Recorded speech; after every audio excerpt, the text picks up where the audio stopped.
Di ko na nakita, pumutok na pala.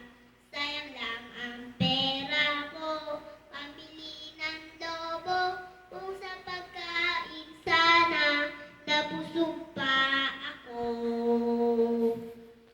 Madam Aurin, kilikili, baho, puto! Ang bata